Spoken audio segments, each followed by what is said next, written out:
Boa noite. Boa noite, tudo bem com você? Sejam bem-vindos à casa de Deus nesta noite especial de domingo. Nós temos alguns amigos aqui, sejam muito bem-vindos nesta casa que eu digo sempre que é a sua casa também. Não importa quem você é, não importa de onde você veio, não importa qual religião você pertence, não importa se você tem muito dinheiro, pouco dinheiro, o que importa é que você é filho de Deus e esta é a casa de Deus, a sua casa também. Seja bem-vindo. Cumprimento você também que está na sua casa ou em algum outro local nos assistindo pelo Facebook ou pelo YouTube. Seja muito bem-vindo. É muito bom ter você aqui. Eu já peço, você que está aí, você que está aqui, se tem a oportunidade, compartilhe essa mensagem com outras pessoas, para que possamos ouvir e estudar a palavra de Deus. Feche seus olhos, vamos falar com Deus, pedir a bênção dEle para abrirmos a palavra dEle para estudarmos nesta noite. Querido Deus, Pai Santo que estás nos céus, louvamos o Teu nome pelo privilégio de estarmos na Tua presença. Que Teu Santo Espírito possa nos ajudar a concentrarmos unicamente na Tua palavra.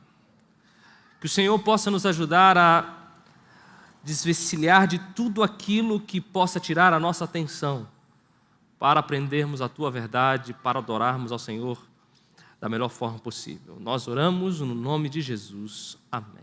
Amém. Nós estamos estudando o livro do Apocalipse.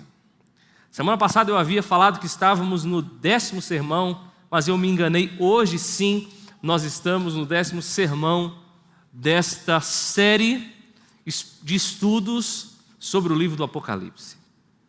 E cada semana eu tenho trazido aqui algumas informações que eu tenho aprendido, que para mim, pelo menos, têm sido muito relevantes para o meu crescimento espiritual, para o fortalecimento da minha fé, principalmente nos momentos que a gente está vivendo como pessoas, como cristãos, como cidadãos.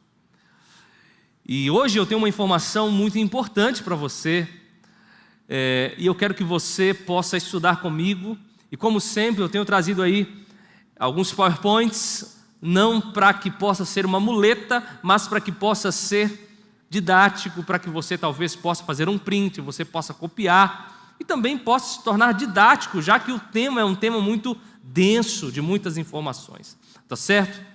E eu quero dizer algo para você já de início, que eu não falei em nenhum dos outros 9 sermões, que é a respeito do cuidado que nós temos que ter ao estudarmos o livro do Apocalipse. O livro do Apocalipse, ele desperta muitas ações ou muitas reações em nossa vida. Alguns, ao ler Apocalipse, ficam com medo. Outros leem Apocalipse apenas para sanar curiosidades e talvez para, de alguma forma, buscar informações para satisfazer alguns pontos de vista. Mas para a gente estudar e absorver Apocalipse da melhor forma, eu preciso dizer para você que você precisa ter cuidado para não usar Apocalipse e não buscar no livro do Apocalipse informações que não estão no livro. Você tem que tomar cuidado ao olhar para Apocalipse e não tentar buscar e basear as suas ideias naquilo que o livro não revela. Tem coisas que o livro revela e tem coisas que ele não revela. Tem coisas e profecias do livro que só serão entendidas na sua plenitude no tempo de seu cumprimento. Tá certo? Você pergunta, pastor, então, para que serve o livro do Apocalipse? Eu vou te dar a resposta primeiro com uma resposta negativa. O livro do Apocalipse não serve para sanar as minhas curiosidades. O livro do Apocalipse serve simplesmente para me manter em prontidão. Para me manter com a nossa fé firme de que nós temos um Deus que controla a história nós temos um Deus que conduz a história, e Ele já provou isso com profecias que já se cumpriram. E ao trazer Apocalipse, Ele nos deixa alerta, Ele nos deixa com alguns sinais para que quando o cumprimento das profecias finais acontecerem, nós possamos estar preparados e não sermos pegos de surpresa, ok? Simplesmente por isso. Tem muita coisa no livro do Apocalipse que não foi revelado, tem muita coisa que as informações são diretas, mas sem muitas outras informações e que serão entendidas na sua plenitude quando Jesus voltar. E principalmente nessa nova sessão do livro do Apocalipse, que começa aqui em Apocalipse capítulo 12, onde nós temos uma sessão plenamente escatológica, uma sessão que se diz respeito exatamente àquilo de aplicação no tempo do fim, do nosso tempo até a volta de Jesus. É uma sessão escatológica com muitas informações, algumas delas claras, outras nem tanto. Até o capítulo 12 nós tínhamos uma sessão mais histórica, Deus agindo durante a história. Aqui nós temos uma sessão escatológica. Eu quero dizer uma coisa para você, que algo que o inimigo vai usar neste novo momento, nessa nova sessão, nesse tempo do fim que antecede a volta de Jesus, é o engano. Esta vai ser a estratégia do inimigo para desviar pessoas dos caminhos do Senhor e levar para as suas fileiras. Engano. Se você pegar de Apocalipse 1 ao capítulo 11, onde nós temos uma sessão histórica, a palavra engano não aparece. Mas o capítulo 12, onde nós temos o tempo do fim, engano se repete constantemente, porque esta vai ser a estratégia do inimigo para tirar você e eu do céu. Por isso eu digo para você, se atente a essa estratégia. Não ache que você não pode ser enganado, porque você pode, ok? E para começar, nós vamos aqui ao capítulo 12 do livro do Apocalipse. Você pode pegar a sua Bíblia, ou pegar o seu smartphone, ou qualquer outra tecnologia, para que possamos ler juntos o livro do Apocalipse, ok? Vamos ler juntos. Eu vou ler aqui apenas alguns versos, para que não possa ficar maçante este momento. Apocalipse capítulo 12, nós vamos começar com o verso 1. Apocalipse 12, verso 1. A minha Bíblia diz assim: viu-se grande sinal no céu, a saber, uma mulher vestida do sol com a lua debaixo dos pés e uma coroa de 12 estrelas na cabeça. Verso 6. A mulher, porém, fugiu para o deserto, onde lhe havia Deus preparado lugar para que nele a sustentem, durante 1260 dias. Verso 7. Houve peleja no céu, Miguel e seus anjos pelejaram contra o dragão, também pelejaram o dragão e seus anjos. Verso 13. Quando, pois, o dragão se viu atirado para a terra, perseguiu a mulher, que dera à luz o filho varão. Verso 17. Irou-se o dragão contra a mulher e foi pelejar com os restantes da sua descendência, os que guardam os mandamentos de Deus e têm o testemunho de Jesus, e se pôs em pé sobre a areia do mar. Permaneça com a sua Bíblia aberta, que nós vamos voltar. Mas a gente precisa parar aqui para a gente falar de algumas coisas muito importantes. Esse capítulo 12, ele está dividido em 3 sessões que se ligam. A primeira sessão, do versículo 1 ao versículo 6, é a tentativa de Satanás de destruir Cristo na terra. A segunda sessão, dos versículos 7 ao 12, nós temos a expulsão de Satanás e seus anjos do céu. E por fim, a sessão encerra com os esforços de Satanás para destruir a igreja. Você precisa entender que existe um conflito claro entre o bem e o mal, entre Deus e Satanás.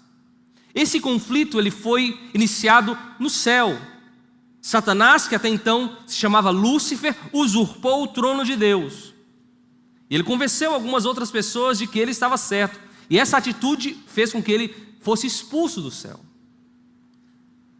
E essa atitude gerou um conflito que desde então perdura entre Deus e Satanás. Mas claramente, Deus já venceu esse grande conflito. A cruz de Cristo é uma prova de que esse conflito já foi vencido. Mas mesmo assim, Satanás luta. Mas ele sabe de que a luta dele com Deus é uma luta impossível. A vitória dele diante de Deus, ela é impossível. Mas o inimigo então, ele sabe que ele não consegue atingir a Deus. E ele tenta atingir os filhos de Deus. Ele sabe que ele não consegue atingir a Deus. Então ele tenta derrotar os filhos de Deus. Eu tenho que abrir um parênteses para dizer uma coisa para você. Deus é infinitamente superior ao inimigo. Apesar dessa ideia de conflito dar uma conotação de vitória ou derrota, eu quero dizer para você que se você estiver do lado de Deus, a sua vitória, ela já está garantida, porque Deus já venceu. Mas mesmo assim, sabendo disso, o inimigo fala, então eu vou tentar desviar os filhos de Deus, porque assim eu vou tentar de alguma forma atingir a Deus destruindo os filhos dele. E quando a gente vem para Apocalipse, não simplesmente Apocalipse, mas toda a Bíblia, esse grande conflito é intenso. Mas no tempo do fim, esse conflito é entre o dragão e a mulher. O dragão persegue a mulher, o dragão tenta destruir a mulher. E esse primeiro momento de buscar destruir a mulher foi durante os 1260 anos. Nós falamos sobre essa profecia, que é uma aplicação ao tempo do fim, ao tempo já detalhado pela história. Então o dragão, nesses 1260 anos, ele tentou perseguir a mulher, mas ele não venceu. Ele não venceu. Mas um detalhe que eu preciso ainda dizer: quem é o dragão? O próprio texto diz quem é o dragão. Ele é a antiga serpente, ele é o diabo. O próprio texto diz que o dragão ele tem 7 cabeças, que representam reinos da história. O dragão ele é apresentado aqui como tendo 10 chifres, autoridades políticas. E ele ainda é representado tendo 7 coroas, que referem-se à falsa alegação de que Satanás de senhorio sobre este mundo. Então o dragão, o diabo, ele usando reinos, ele usando estratégias para destruir o povo de Deus. E estas descrições dele, nós não temos tempo para entrar nisso, mas representam reinos da história, autoridades políticas, autoridades religiosas e a sua autodeterminação em se tornar o reino desse mundo. O dragão persegue a mulher. Quem é a mulher? Mulher na Bíblia se refere ao povo fiel de Deus, mas também se refere ao povo infiel de Deus. No Antigo Testamento, Israel fiel era conhecido como mulher pura, fiel. A mulher Israel infiel era chamada de prostituta. No Novo Testamento, o povo fiel é conhecido de mulher fiel. E também o povo infiel e apóstata de prostituta. E o próprio Apocalipse, logo mais, trabalha essas duas mulheres, a mulher fiel e a mulher infiel. A mulher de Apocalipse 12 é um símbolo da igreja tanto no Novo Testamento quanto do Antigo. E Apocalipse 12, 1 a 5, representa o Israel do Antigo Testamento, trazendo o Messias ao mundo. E Apocalipse 12, 6 e 13 representa a igreja cristã. Como eu disse, o dragão persegue a mulher, o inimigo persegue a igreja, o povo de Deus, aqueles filhos de Deus tentando destruir ou tentando de alguma forma atingir a Deus. E a sua primeira perseguição foi ali no ano 538 e 1798, como eu disse, os 1260 anos, que encerrou na Revolução Francesa. E mais de 50 milhões de cristãos foram mortos. Eu não preciso dizer muito, porque a história diz isso para a gente. A história confirma o que a Bíblia já havia dito. Poder religioso e poder político perseguindo o povo de Deus, estratégia do inimigo. E Apocalipse, amigos, 12:17, deixa claro para a gente que a mulher, o dragão, iria perseguir o povo de Deus no tempo do fim. E a característica do povo de Deus, segundo Apocalipse, é aqueles que guardam os mandamentos de Deus e têm a fé de Jesus. No tempo do fim, é a Bíblia, não é o pastor Raissan, é o apóstolo João, não é outra pessoa, não está no Antigo Testamento, está no Novo. A característica do povo perseguido pelo dragão, no tempo do fim, é o povo que guarda os mandamentos de Deus e tem a fé de Jesus. Mandamentos, não há dúvida do que significa. Mas a fé de Jesus, se você for no livro do Apocalipse, o próprio Apocalipse revela o que é ter a fé de Jesus. Ter a fé de Jesus é ter o espírito de profecia, ter o dom profético no meio do povo de Deus. Em outras palavras, quando João diz que a característica do povo fiel de Deus no tempo do fim é ter os mandamentos de Deus e ter a fé de Jesus, João está querendo dizer que o dragão perseguiria um povo e esse povo teria um dom profético, e o objetivo desse dom profético para esse povo no tempo do fim era justamente ajudar esse povo a não ser enganado pelas estratégias do inimigo. Por quê? Porque o engano é uma estratégia clara do inimigo. Por isso eu quero dizer para você mais uma vez, cuidado.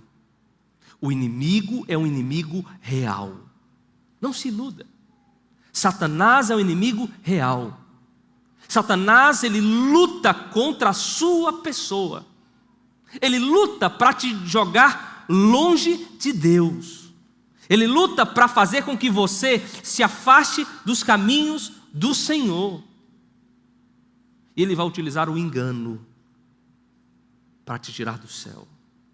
Ele vai tirar o engano, vai usar o engano para te colocar nas fileiras dele. Por isso, cuidado, se atente com as estratégias do inimigo. E como eu disse, o engano é uma estratégia clara do inimigo no tempo do fim. E para enganar o povo, ele vai utilizar de 2 aliados: a besta do mar e a besta da terra.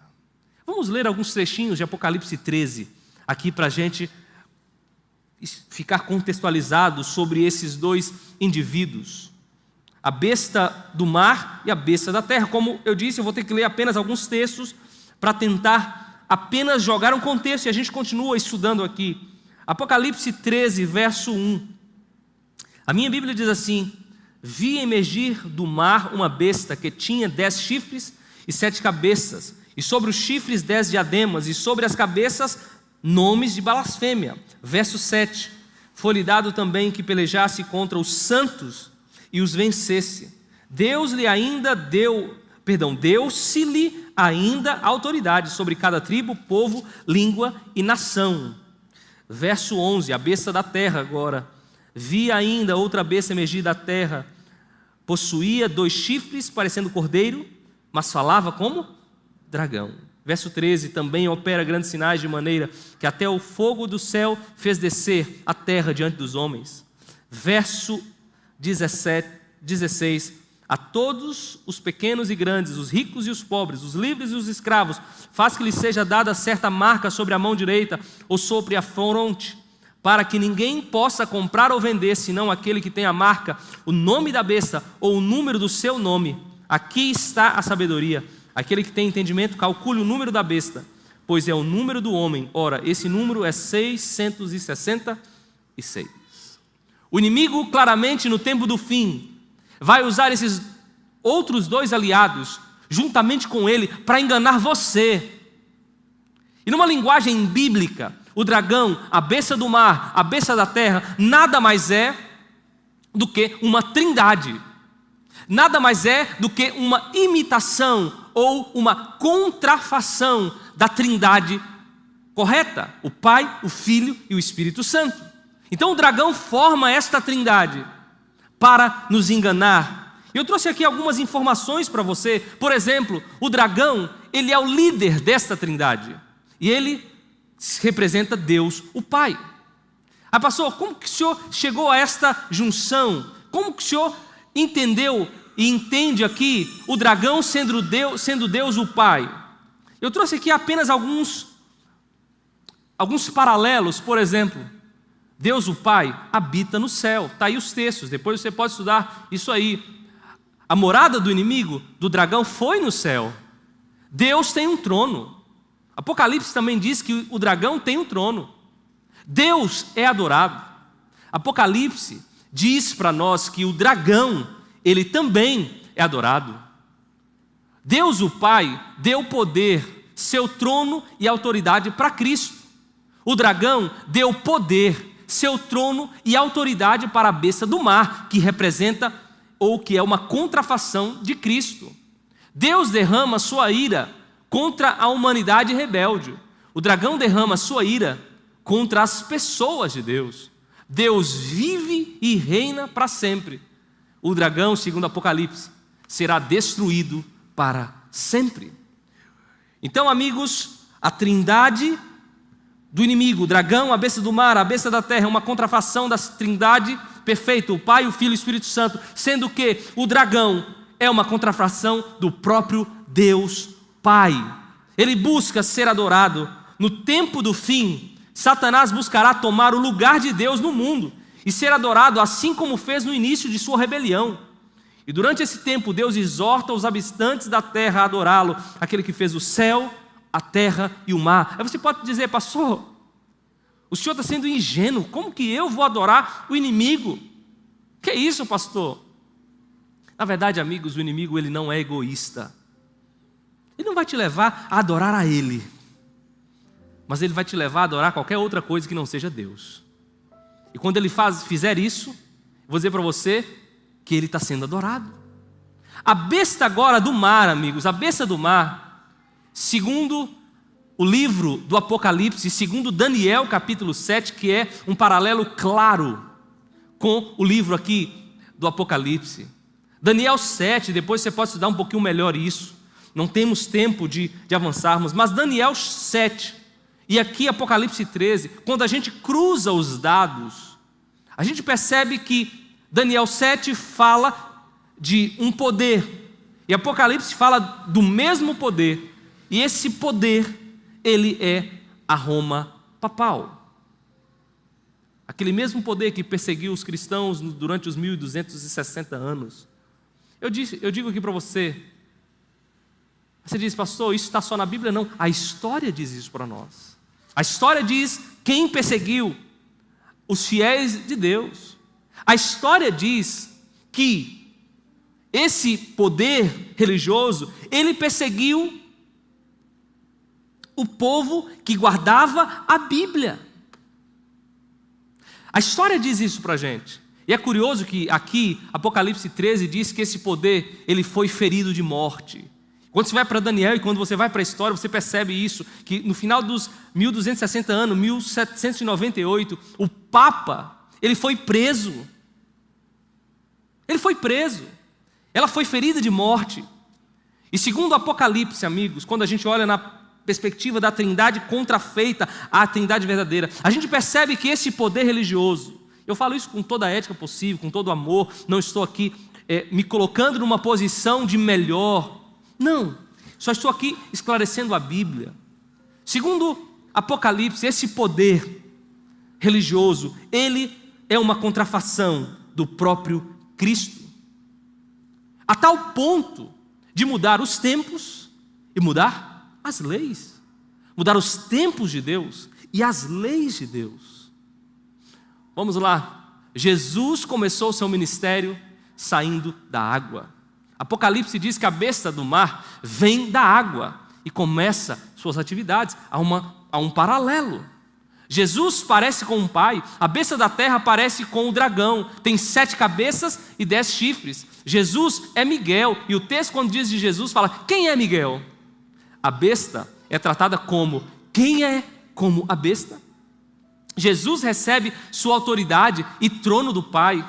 A besta do mar recebe toda a autoridade e trono do dragão. Jesus é o cordeiro e tem 7 chifres. A besta do mar mar tem 10 chifres. Eu coloquei terra, mas é mar. O ministério de Jesus durou 3 anos e meio.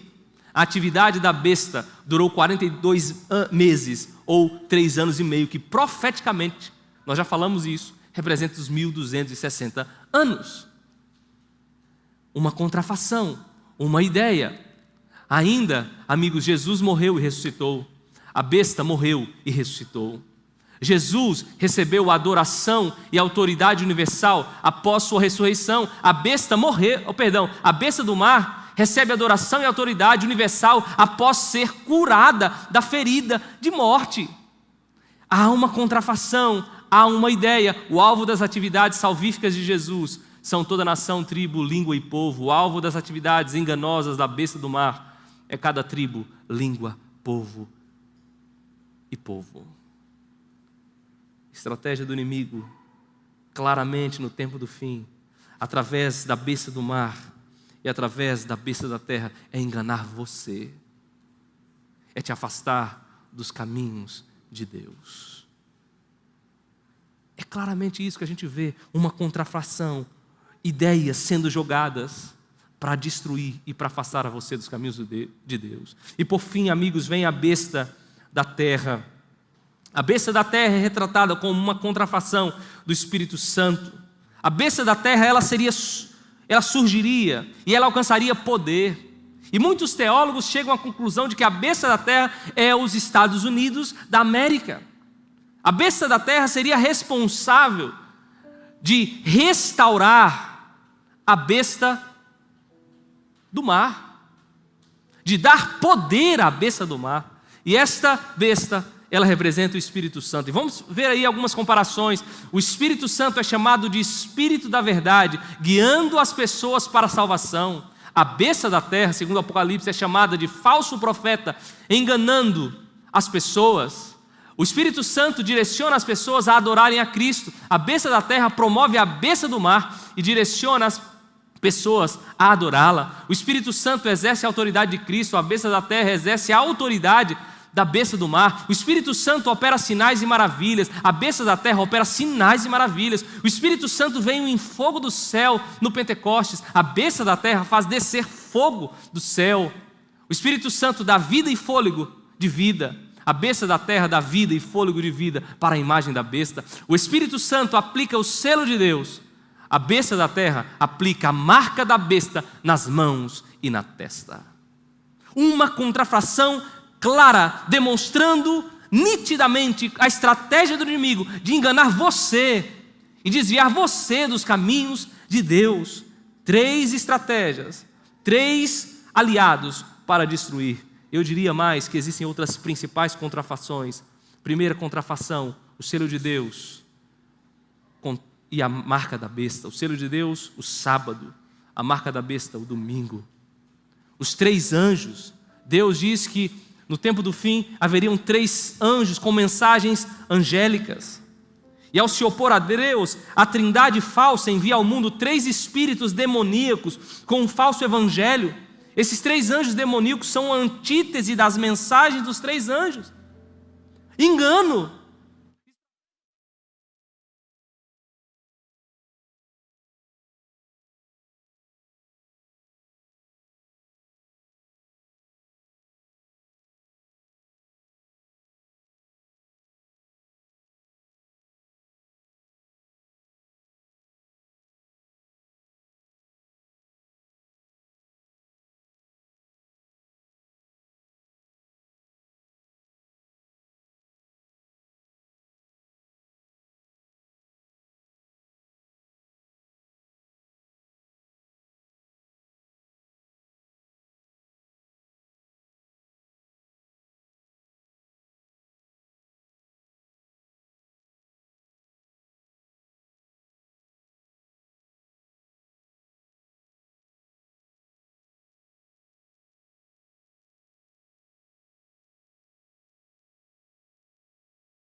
E o texto diz marca da besta. Eu te digo que adorar a besta não significa simplesmente me tornar um seguidor da besta. Adorar a besta significa rejeitar a vontade expressa de Deus em sua palavra. Então todo aquele que não aceitar a vontade de Deus plena vai receber uma marca. Uma marca onde? Nas mãos e na testa. Como eu disse, a marca da besta é uma antítese, é um contraponto ao selo de Deus. Apocalipse diz, e nós estudamos isso quando falamos dos 144 mil, os fiéis de Deus no tempo do fim serão selados, e o selo tem a ver com o sábado. A marca da besta tem a ver com o domingo. Deus já estabeleceu o sábado como sendo o seu dia. O sábado é uma comemoração da criação de Deus. Só para te explicar ainda melhor, meu aniversário é 5 de fevereiro, vamos supor que o seu é 6 de fevereiro. E eu chegasse para você e dissesse, olha, a partir de hoje, você vai comemorar seu aniversário no dia 5 de fevereiro e não 6. Eu pergunto, isso tem lógica, sim ou não? Não tem, né?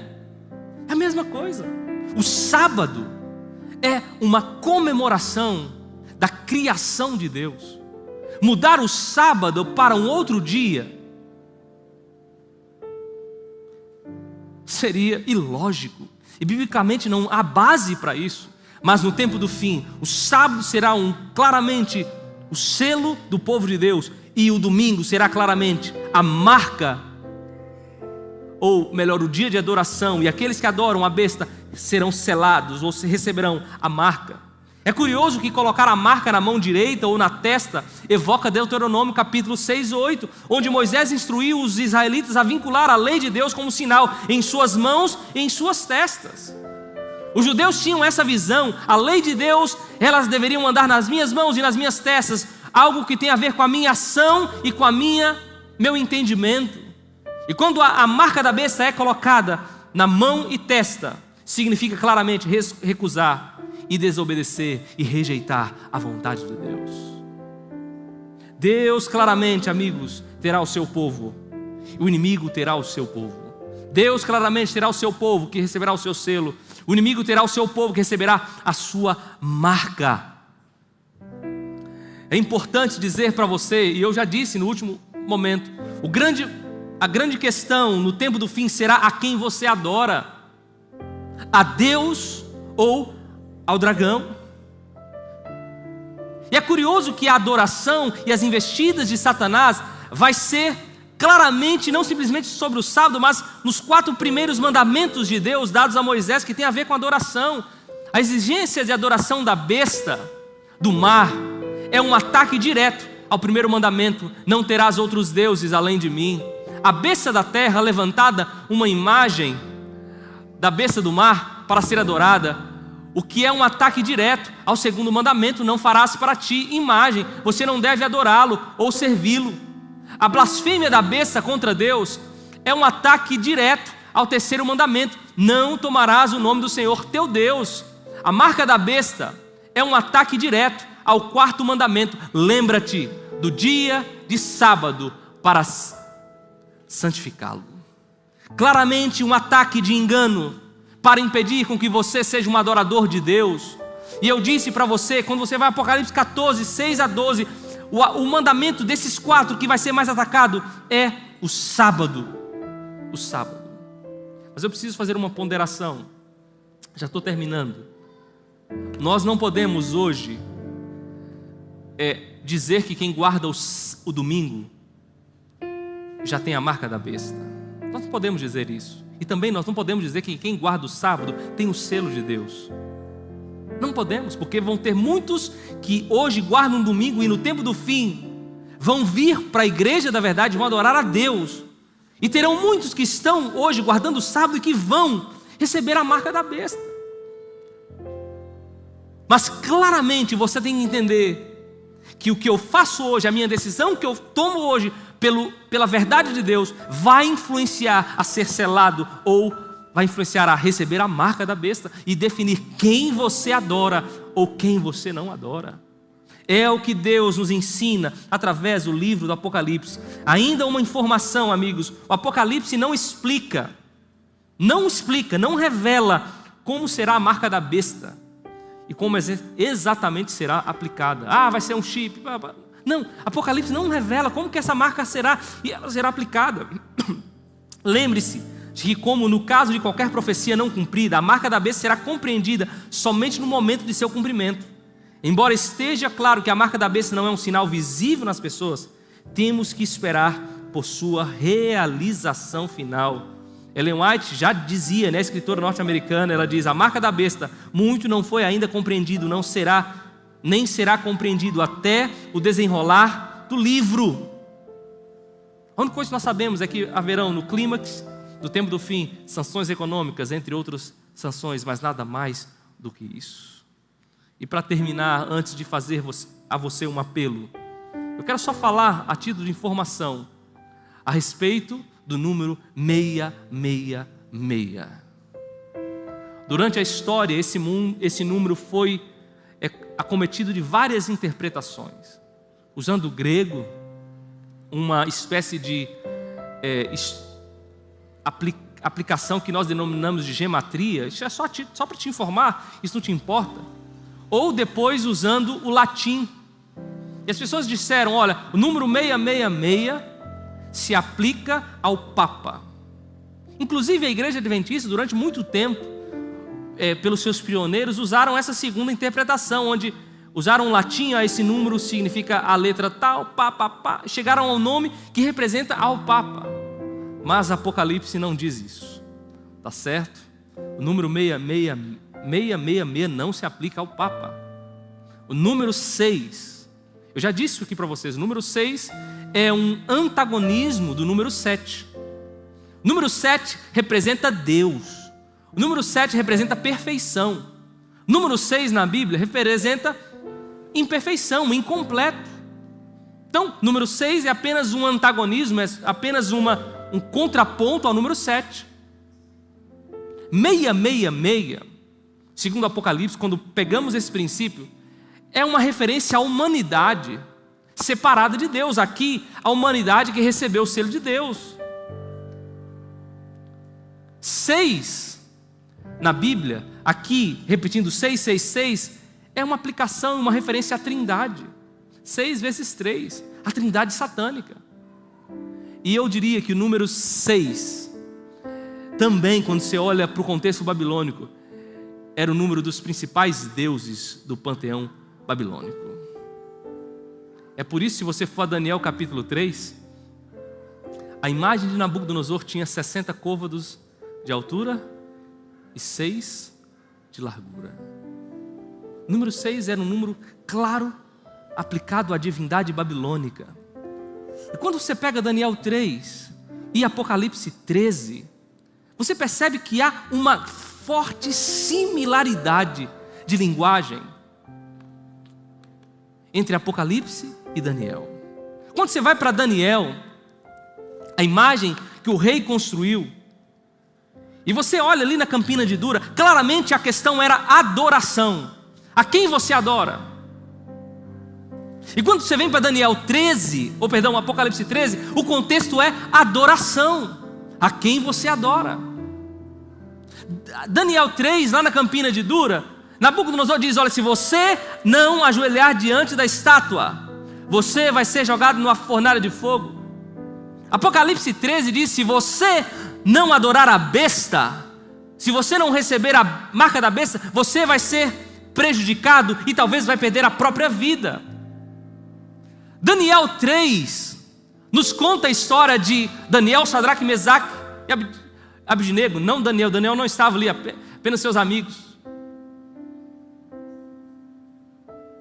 Mas eles foram preservados. Apocalipse 13. Eu e você sofreremos, se permanecermos do lado de Deus, as mesmas pressões. Mas nessa noite eu pergunto para você: a quem você vai adorar? A quem você vai seguir? Ao Deus do universo ou ao dragão? A quem você vai seguir? A verdade ou a mentira? Quem? Eu disse para você que a sua posição hoje não define o futuro em tese, mas eu diria que a sua atitude, a sua escolha hoje vai definir a quem você vai adorar no futuro. Por isso, meu amigo, eu digo para você quem você vai adorar, de que lado você vai ficar. Se você é membro já e procura viver segundo as verdades bíblicas, cuidado, porque não será a igreja adventista que vai ser salva, vai ser a igreja da verdade. Então você que acha que você está tudo bem, que está tudo bem com você, você pode ir para a igreja da mentira. Cuidados, continue firme, continue buscando a bênção de Deus, continue se entregando a esse Deus. E você que ainda não segue a totalidade da verdade, Deus te faz um apelo nessa noite: a quem você quer seguir? A verdade ou a mentira? O Deus do universo ou o dragão? Lembre-se, o inimigo vai tentar te enganar, eu diria, usando a própria verdade. Como assim, pastor, isso? O inimigo talvez vai tentar te enganar usando a própria Bíblia. Por isso, se atente. O inimigo talvez vai tentar te enganar usando a própria religião. Por isso, nessa noite eu quero te dar a oportunidade de entregar a vida mais uma vez nas mãos de Deus. E nós vamos cantar. Quem está aqui, fique em pé e cante comigo. Você que está em casa, cante comigo também e se entregue a esse Deus que está te mostrando verdades que você precisa conhecer, verdades que vão fazer a diferença na sua vida, verdades que vão te ajudar. Vamos cantar comigo? Quem está aqui, fique em pé. Vamos entregar a nossa vida, vamos deixar que Deus conduza esse nosso entendimento, essas nossas ações. Vamos deixar que Deus nos ajude a termos coragem de tomarmos a decisão ao lado da verdade. Se entregue, cante comigo. Tudo, ó Cristo, a Ti entrego todo, sim, por Ti. Vamos cantar? Resoluto, mas se submeta à vontade de Deus. Sempre a Ti eu seguir. Se você está disposto, se entregue. Tudo entregue tudo para esse Deus. Tudo entregarei. Sim, por Ti, Jesus bendito, tudo deixa tudo e se entrega a esse Deus. Tudo, ó Cristo, a Ti entrego, corpo e alma, eis aqui. Este mundo mal renego, quero dedicar-me a... Se você está disposto a se entregar e conhecer, cante. Tudo entregarei. Amém, Senhor. Tudo entregarei. Sim, por Ti, Jesus bendito, tudo deixarei. Feche seus olhos. Vamos cantar. Não íamos cantar, mas vamos cantar. Só a Ti entrego, que prazer, ó meu Senhor. Paz perfeita, paz completa, glória, glória ao Santo. Diga para o Senhor. Tudo entrega, tudo entrega.